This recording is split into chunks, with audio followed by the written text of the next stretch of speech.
আমি জানি না কাজল, আজ তুমি আমাকে যে যে কথাগুলো বলেছ ঘরের ভেতর বলেছ কিনা। হয়তো কাল সকাল থেকে সবটা বদলে যাবে। হয়তো তুমি আবার আগের মতো দূরে চলে যাবে। হয়তো তুমি অস্বীকার করবে আমাকে, কিন্তু তবু এই মুহূর্তটা আমার কাছে সব থেকে সত্যি কাজল।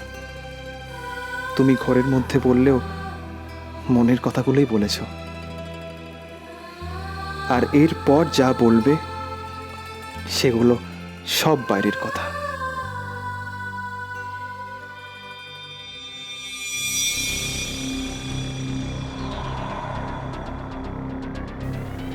কাজল, কাজল, লক্ষ্মীটি আমার, ওষুধটা খেয়ে নাও। এটা খেলে তোমার জ্বরের তাপ অনেক কমে যাবে, কষ্টও কমবে। লক্ষ্মীটি কাজল, এই ওষুধটা খেয়ে নাও।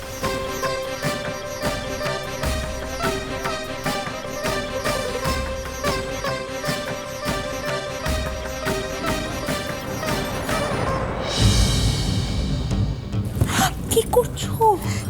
মাঝরাতে ওর ঘরে এসে ওকে ওষুধ খাওয়ানো হচ্ছে, এই দৃশ্য দেখার পর সহ্য করা যায়? কাম ডাউন, সহ্য করতে হবে তোমায়, যে কোনো অবস্থাতেই সহ্য করতে হবে। তুমি যদি নীলের সঙ্গে সারাটা জীবন সুখে সংসার করতে চাও, এটুকু তোমায় মেনে নিতে হবে। নিজের পায়ে নিজে কুড়ুল মেরো না। মেনে নিতে হবে মানেটা কি? তার মানে তো নীল আমাকে ঠকাচ্ছে। তুমি কি ভেবেছিলে? তুমি কি ভেবেছিলে যে নীল তোমাকে ভালোবেসে তোমার সঙ্গে সংসার করতে চাইছে? এটা ভেবেছিলে? তবে হ্যাঁ আরশি, নীল যাতে তোমাকে ভালোবাসে সেই ব্যবস্থাটা কিন্তু তোমাকেই করতে হবে, চেষ্টাটা তোমাকেই করতে হবে। কি করে সম্ভব? এটা তো অসম্ভব একটা ব্যাপার। এই মাঝরাতে ওই ছেলেটা নিজের ঘর ছেড়ে কাজলের ঘরে এসে ওকে ওষুধ খাওয়াচ্ছে। কতটা টান থাকলে তবে এটা সম্ভব মমিদি, তুমি বুঝতে পারছো? এই টানটা তোমাকেই ঘোচাতে হবে সারা জীবনের মতো। আরশি শোনো, আমি তোমার সঙ্গে আছি, আমি তোমার পাশে আছি। তুমি কেন এত চিন্তা করছো, ভয় পাচ্ছ? আচ্ছা, তুমি কালকে যখন কাজলের শরীরের খোঁজ খবর নিতে আসবে, সেই অবসরে নীল আর তোমার ঘনিষ্ঠতার গল্পটা একটু কাজলের কাছে করো, কেমন? দেখো কেমন মজাটা হয়।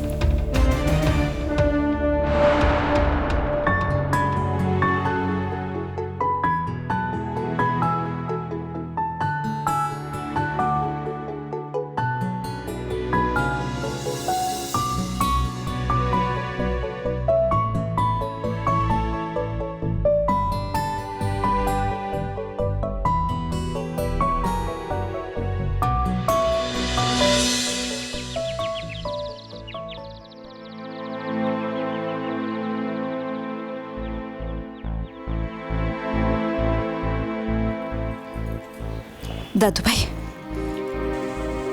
বলো, আবার বাপের বাড়ি যাচ্ছ নাকি?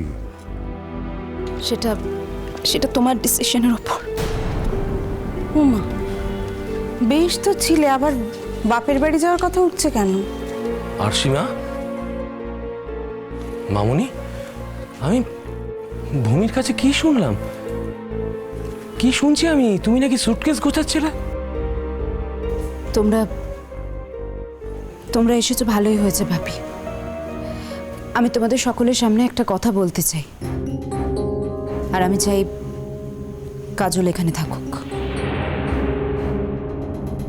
কি আশ্চর্য আরশি, তুমি জানো না একটা মেয়ে জ্বরে বেঘোর হয়ে শুয়ে আছে, ও এখন এখানে উঠে আসবে কি করে? জ্বরে বেঘোর হয়ে ঘরে শুয়ে কেউ যদি এরকম একটা অন্যায় কাজ করতে পারে যাতে আরশিকে বাপের বাড়ি চলে যেতে হয়, তাহলে প্রয়োজন পড়লে তাকেও এখানে এসে দাঁড়াতে হবে।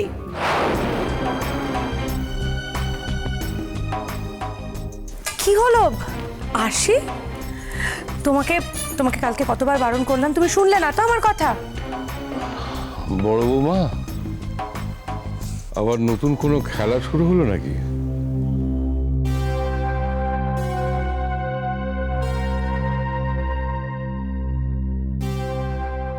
বাবা আমি বেরোচ্ছি। বড়দি, আমাকে বেরোতে হবে বুঝলে, আমার স্কুলে আজকে একটা জরুরি মিটিং আছে, আমাকে একবার যেতেই হবে। তোমার ছোট ঠাকুরপো গেছে তো ট্যাক্সি ডাকতে, ওই আমাকে ট্যাক্সি করে নিয়ে যাবে, আবার ওই নাকি ফিরিয়ে আনবে। এত বাড়াবাড়ি আর এত জেদ না, বারণ করলে কিছুতেই শোনে না জানো তো। শোনো মিনু, খুব ব্যাপার। ছোট ঠাকুরপো যেটা করছে একদম ঠিক করছে। ছোট ঠাকুরপো না করলে তো আমাদেরই হালটা ধরতে হতো না। আচ্ছা মিনু, এখন তো শুধু তোর জন্য নয় সাবধানতা, যে আসছে তার জন্য তো একটু সাবধান হতে হবে নাকি? তুমিও না।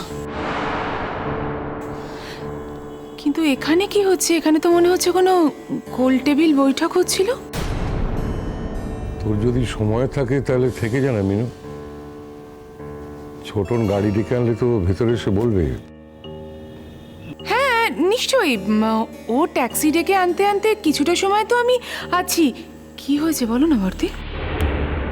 জানি না ভাই, জানবো বলেই তো দাঁড়িয়ে আছি। আরশি, কি কি হয়েছে বলো তো মা? মানে এমন কি হলো হঠাৎ তুমি বাপের বাড়ি চলে যাওয়ার কথা বলছো?